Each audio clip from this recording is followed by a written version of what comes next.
Assalamualaikum warahmatullahi wabarakatuh. Buya yang kami hormati. Kebiasaan ibu-ibu yaitu sering hadir di majelis-majelis taklim.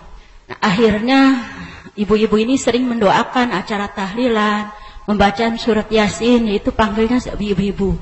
Nah, para kiai atau orang-orang yang alim mengatakan bahwa doa seorang ibu itu tidak terima, tidak sah. Jadi ibu-ibu itu merasa kecil hati. Apakah benar seperti itu, Buya? Doa seorang ibu itu tidak diterima. Mohon penjelasannya. Terima kasih. Assalamualaikum warahmatullahi wabarakatuh. Kalau orang baca ayat Al-Quran, insya Allah pahalanya juga diberikan kepada kita. Kalau kita membaca Al-Quran, tawasul dengan amal soleh. Kita membaca ayat suci Al-Quran, tawasul dengan amal soleh disepakati dan jelas. Ceritanya tentang 3 orang yang terperangkap di dalam sebuah gua. Masuk gua untuk berlindung dari rintik hujan. Ternyata setelah masuk gua, ada batu yang tergelincir, menggelinding, menutup pintu gua sehingga mereka tidak bisa keluar dari gua. Dan ini diceritakan oleh Rasulullah.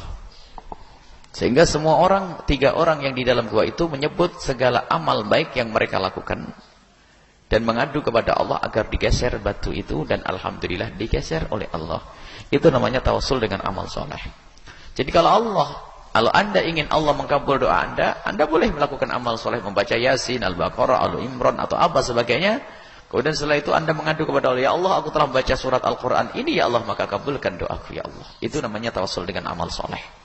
Ataupun tawasul dengan orang soleh seperti yang dilakukan oleh orang lain.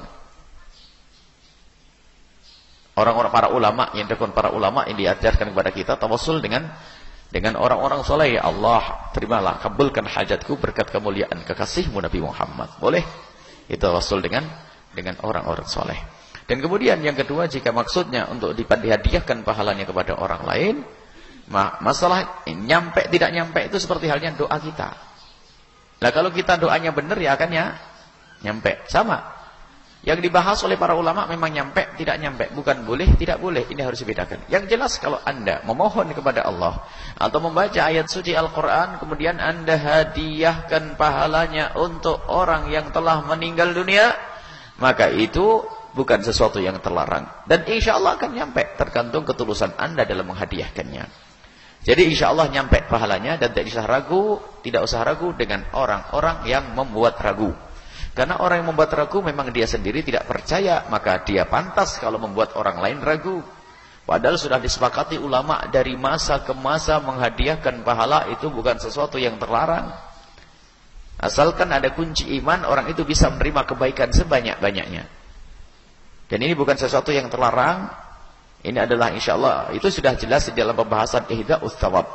Al-ihda'us thawab, al-yasil atau la yasil. Pertanyaannya, ya sampai atau tidak sampai? Jumhur ulama mengatakan yasil, kebanyakan ulama mengatakan boleh, yaitu dari semua imam madhab Malik, madhab Hanafi, Malikiyah, kemudian madhab Imam Ahmad bin Hanbal, semuanya mengatakan nyampe, kecuali Imam Syafi'i saja yang didukil, beliau mengatakan tidak nyampe, tapi bukan tidak boleh, tidak nyampe. Dan ternyata dijelaskan oleh murid-murid Imam Syafi'i, maksudnya tidak nyampe jika kita tidak arahkan, tidak dihadiahkan kepada orang yang telah ditentukan. Bangsanya kalau tidak ada alamatnya, ya tidak nyampe, kita alamatkan ke siapa? Baik.